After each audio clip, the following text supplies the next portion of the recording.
Hi everyone. അപ്പോൾ നമുക്കിന്നൊരു പുതിയ വീഡിയോ ചെയ്ത് കളയാം. കുറേ നാളായി ചാനലിൽ വീഡിയോസ് ഇട്ടിട്ട്. അപ്പോൾ ഇന്നൊരു ടെക്നിക്കൽ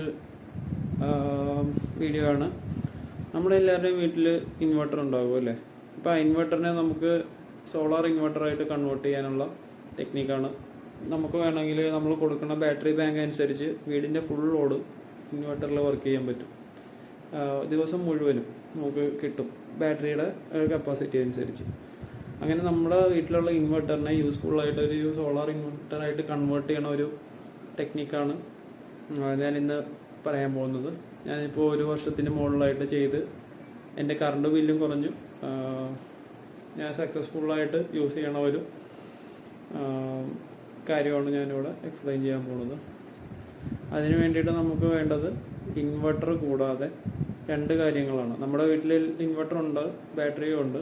അതുകൂടാതെ നമുക്ക് അഡീഷണലായി വേണ്ടി വരുന്നത് ഒരു സോളാർ പാനലും അതുപോലെ ചാർജ് കൺട്രോളറുമാണ്. നമുക്കറിയാം, ബാറ്ററി ഡയറക്റ്റ് നമുക്ക് സോളാർ പാനലിൽ നിന്ന് കൊടുക്കാൻ പാടില്ല. ചാർജ് കൺട്രോളർ വഴി അതിൻ്റെ കറണ്ട് അഡ്ജസ്റ്റ് ചെയ്തിട്ട് വേണം നമുക്ക് ബാറ്ററിയിലേക്ക് കൊടുക്കാൻ. ഒരിക്കലും ബാറ്ററിയിലേക്ക് സോളാർ പാനൽ ഡയറക്റ്റ് കൊടുക്കാൻ പാടില്ല.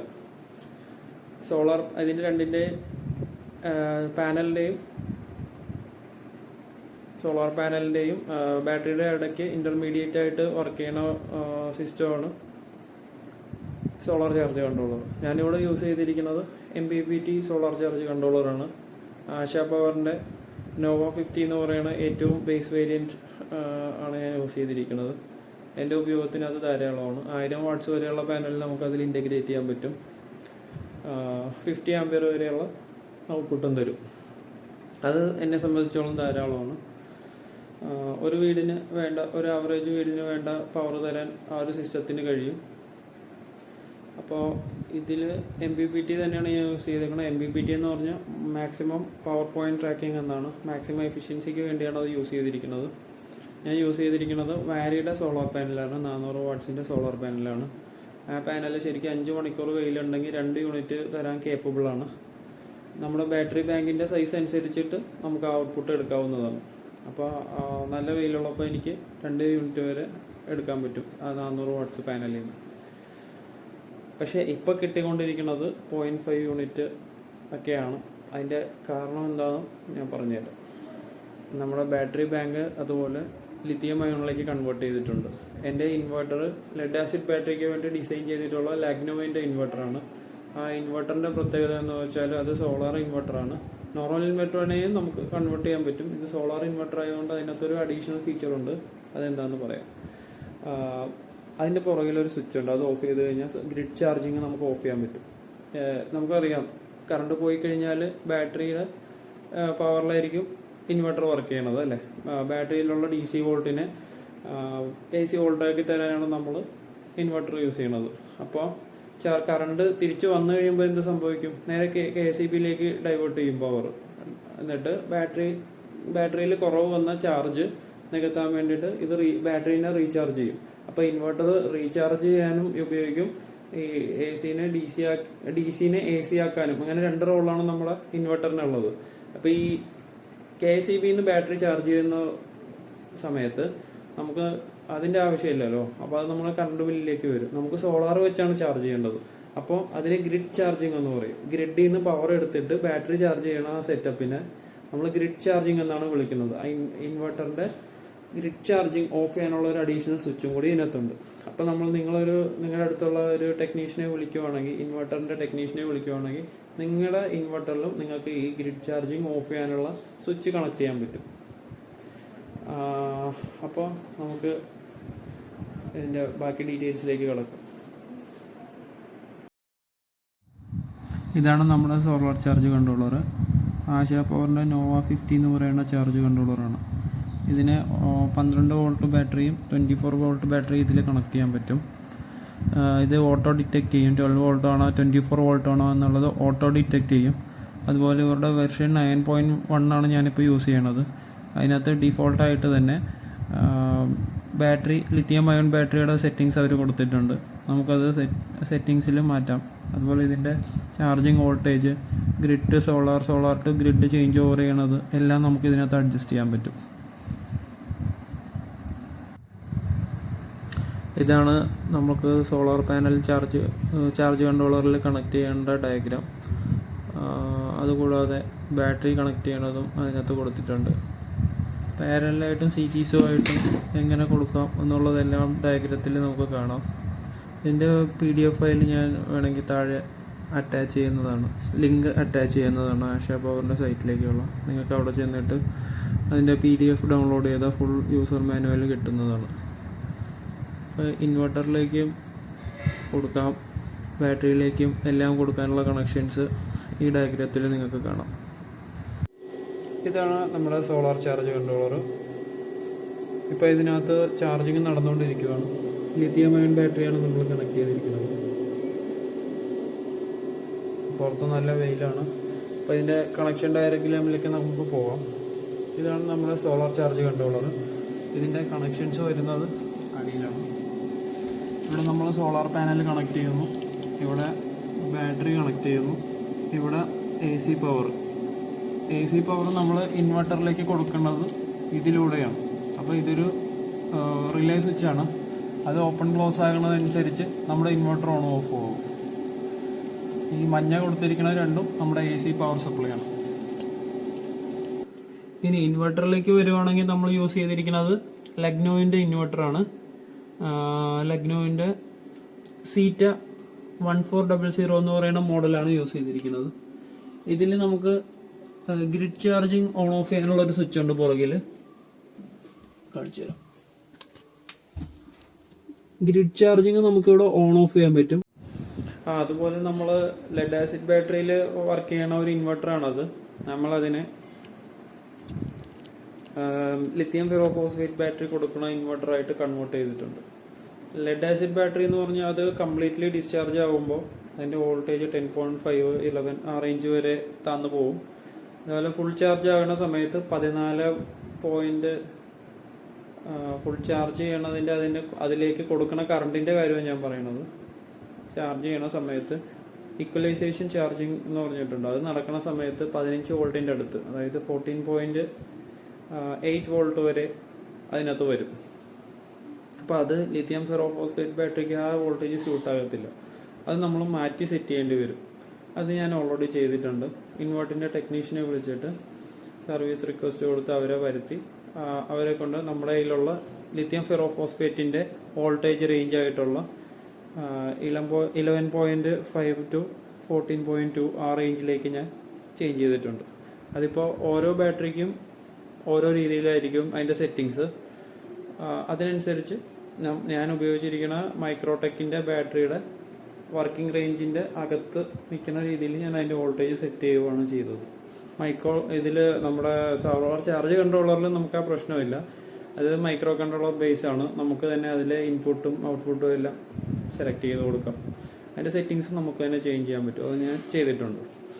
അതും വീഡിയോയിൽ വിശദമായിട്ട് പറഞ്ഞു തരാം.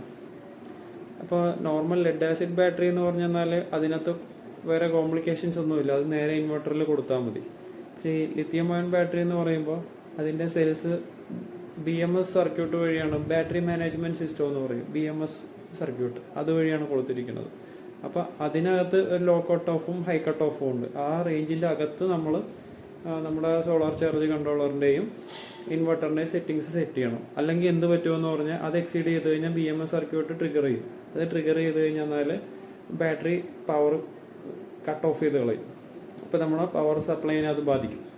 അതുകൊണ്ട് അതൊരു ലാസ്റ്റ് റിസോർട്ടാണ്. അത് ബാറ്ററിയുടെ സേഫ്റ്റിക്ക് വേണ്ടിയാണ് BMS സർക്യൂട്ട് വെച്ചിരിക്കുന്നത്. BMS സർക്യൂട്ട് ട്രിഗർ ആകാതെ തന്നെ അതിൻ്റെ ഉള്ളിൽ നിൽക്കുന്ന രീതിയിൽ നമ്മൾ വോൾട്ടേജ് റേഞ്ച് സെറ്റ് ചെയ്യണം. അതാണ് ഞാനിപ്പോൾ ഇന്നലെ ചെയ്തത്. അതിനുശേഷമാണ് ലിഥിയം അയൺ ബാറ്ററി വെച്ചിട്ട് റീപ്ലേസ് ചെയ്തിരിക്കുന്നത്.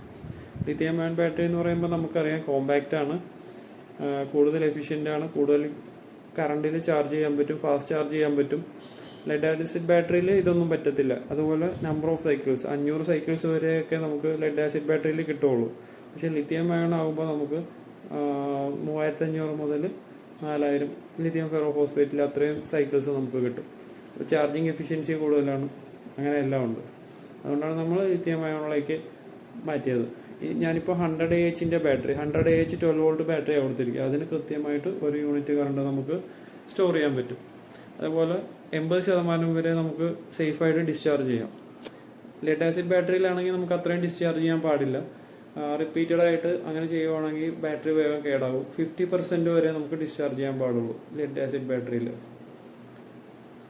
പിന്നെ ലെഡ് ആസിഡ് ബാറ്ററിയിൽ തന്നെ പലതരം ബാറ്ററീസ് ഉണ്ട്. സോളാർ ബാറ്ററി ഉണ്ട്, ഇൻവെർട്ടർ ബാറ്ററി ഉണ്ട്, C10, C20 അങ്ങനെ പല ടൈപ്പ് ഉണ്ട്. അതിനെപ്പറ്റി നമുക്ക് പറയാം.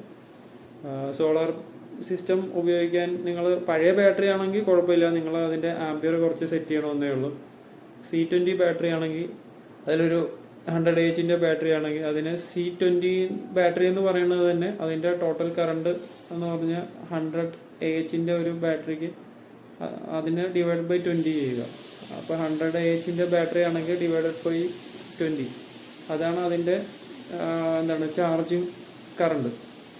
കണ്ടിന്യൂസ് ആയിട്ട് നമ്മൾ അതിനെ ചാർജ് ചെയ്യുമ്പോൾ അത്രയും കറണ്ട് അതിന് താങ്ങാൻ പറ്റുള്ളൂ. അതിൽ കൂടുതൽ കൊടുത്താൽ ബാറ്ററിയുടെ അകത്തുള്ള വെള്ളം തിളച്ച് പോകും. അതുകൊണ്ടാണ് ബാറ്ററി ഓവർ ഹീറ്റ് ആവും. പിന്നെ C10 ബാറ്ററി ഉണ്ട്. ഞാൻ യൂസ് ചെയ്തിരുന്നത് C10 ബാറ്ററിയാണ്. മിനിമം അതെങ്കിലും ഉപയോഗിക്കുക സോളാറിൽ കണക്ട് ചെയ്യാൻ ലെഡ് ആസിഡ് ബാറ്ററി ഉദ്ദേശിക്കുന്ന ആളുകളാണെങ്കിൽ. വില വ്യത്യാസമുണ്ട്, പക്ഷേ ഇത് പെട്ടെന്ന് ഫാസ്റ്റ് ചാർജ് ചെയ്യാൻ പറ്റും. അപ്പോൾ ബാറ്ററിയുടെ കപ്പാസിറ്റിയാണ് C എന്ന് ഉദ്ദേശിക്കുന്നത്. C/10 അത്ര ആ രീതിയിലാണ് അത് ചാർജ് ചെയ്യാൻ പറ്റുന്നത്. ശരിക്കും C10 ബാറ്ററി 10 ആംപിയറിലേ ചാർജ് ചെയ്യാൻ പാടുള്ളൂ. പക്ഷെ ഞാൻ 15 കൊടുത്തിട്ടുണ്ടായിരുന്നു. 15 കണ്ടിന്യൂസ് ആയിട്ട് കിട്ടത്തില്ല. ബൾക്ക് ചാർജിങ് കഴിഞ്ഞ് അബ്സോർപ്ഷൻ ചാർജിങ്ങിലേക്ക് പോകുമ്പോൾ അതിൻ്റെ വോൾട്ടേജ് കുറയും. നമ്മൾ 15 കൊടുത്തന്നേ ഉള്ളൂ. അപ്പോൾ വെള്ളം നമ്മൾ നോക്കണം. ബാറ്ററിയുടെ മെയിൻ്റനൻസ് ഉണ്ട് അല്ലേ. അപ്പോൾ ലിഥിയം ഫെറോഫോസ്ഫേറ്റ് ബാറ്ററി ആകുമ്പോൾ അതൊന്നുമില്ല, മെയിൻ്റനൻസ് ഫ്രീ ആണ് വൺസ് കണക്ട് ചെയ്ത് കഴിഞ്ഞാൽ. പിന്നെ ഇപ്പോൾ സ്മാർട്ട് BMS ഉള്ള ബാറ്ററീസ് ഒക്കെ അവൈലബിൾ ആണ്. സ്മാർട്ട് BMS എന്ന് പറയുമ്പോൾ നമുക്ക് മൊബൈലിൽ കംപ്ലീറ്റ് ഡേറ്റ കിട്ടും. വൈഫൈ ബ്ലൂടൂത്ത് വഴിയെല്ലാം സ്മാർട്ട് ഫോണിലെ ആപ്പുമായിട്ട് കണക്ട് ചെയ്ത് കഴിഞ്ഞിട്ട് നമുക്ക് ബാറ്ററിയുടെ കംപ്ലീറ്റ് ഡീറ്റെയിൽസ് നമുക്ക് മോണിറ്റർ ചെയ്യാൻ പറ്റും. അങ്ങനെയുള്ള ബാറ്ററീസും ഒക്കെ ഇപ്പോൾ അവൈലബിൾ ആണ്.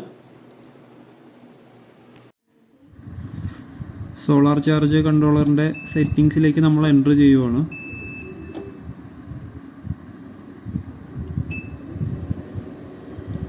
ഇതാണ് നമ്മുടെ settings. Battery type lithium, 4 number celsius, 4 കോൺഫിഗറേഷനാണ് കൊടുത്തിരിക്കുന്നത്. 12.8 വോൾട്ട് വരും. ഫ്ലോട്ട് വോൾട്ടേജ് ആണ് 3.4. Absorption voltage 3.42. Bulk charging voltage 3.45. Equalisation charging 3.46.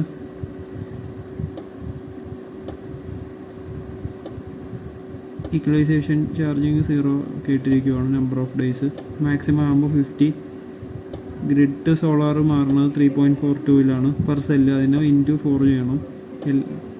അപ്പോഴാണ് നമ്മുടെ ബാറ്ററി ബാങ്കിൻ്റെ വോൾട്ടേജ് പെർ സെല്ലാണ് സെറ്റ് ചെയ്തിരിക്കുന്നത്. 100 AH ബാറ്ററിയാണ്. ആംബിയറിൻ്റെ ലിമിറ്റ്സ് ഒക്കെ എടുത്ത് കളഞ്ഞ് ഫുൾ ആംബിയറിൽ ചാർജ് ആവും ലിഥിയം അയൺ ആയതുകൊണ്ട്. ഇതാണ് നമ്മളിപ്പോൾ ചാർജ് കൺട്രോളറിൽ കൊടുത്തിരിക്കുന്ന സെറ്റിങ്സ്.